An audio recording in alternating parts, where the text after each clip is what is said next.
To get this thing out of here, I would show you again because I don't see a lot of other videos for this sort of thing. I initially tried to grab it by the edge, and there's nothing there. This is the one from the other side. So I'm using this little angled flat screwdriver as a pry bar. So I'm getting it right underneath that edge and being very gentle because this is not the thickest stuff. And as far as replacement parts, man, I have no idea. As you can see, it's moving it little by little.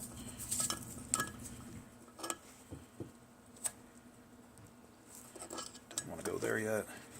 Let's try the other side. A little movement.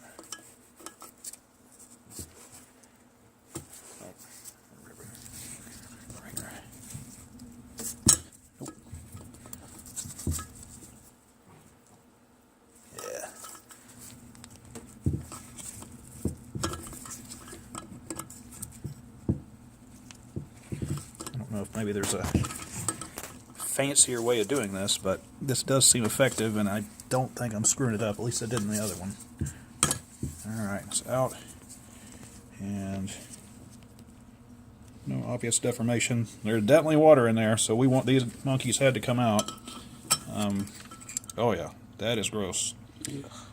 Oh, more shims. Oh joy. So, good thing you're here, camera. So we can see which side this is on this piece. I think it's not going to matter because there's basically a force tube in between these. There are, on this side, there were 2 shims inside there. 2 rusty shims, which is awesome. And now I think that center tube will it's basically to hold the bearings apart. Yuck. You'll notice I'm smart and I switched to gloves this time. Well, no, that doesn't make me smart. But, yummy. There's white lithium grease and some other kind of grease and some water, and awesome. So that came out, 2 shims. Again, I don't think it really matters which side.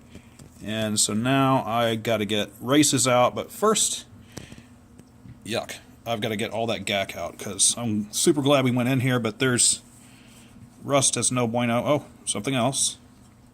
So on top of the race, on this side at least, there was this, I guess, spacer ring. So that would have gone between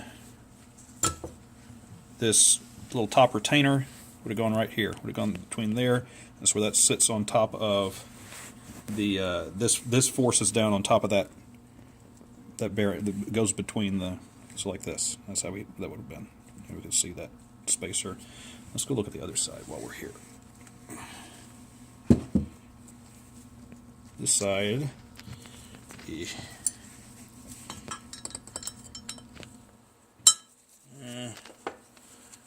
that a, I don't think, what in the hell? So, how'd that go? Okay, so it does not seem to be a spacer on the other side. Again, this is all going to be helpful. This isn't really marked as to which side is which. I don't know that it matters, but this is going to require... I can see why ERA says this is probably the most intimidating part of the car to do yourself. But, yeah, that's all for now. Look, gross, nasty bearings, they're getting replaced.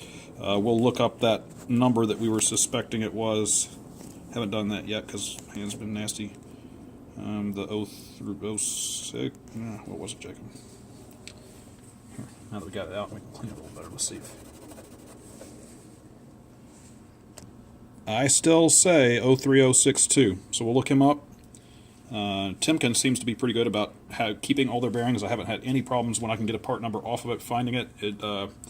Summit Racing carries a whole bunch of Timken bearings, apparently, which is good for me. So we'll get to cleaning this, and I won't bother knocking the races out. It works just like everything else on here. You get behind it with a punch. There's usually some little divots that get you purchased on the back edge of the race. You be careful not to get into the aluminum. Just stay on the edge of the race itself. And I don't expect that these little guys, other than being little guys, will be any different. May give me some trouble just because they're smaller. There's less wiggle room, and just have to probably one tap on each side. But we'll have this thing stripped all the way down, and he can start parts cleaning and get all pretty. And at some point, I suspect he is going to get powder coated and be super fancy and pretty. That's all for now.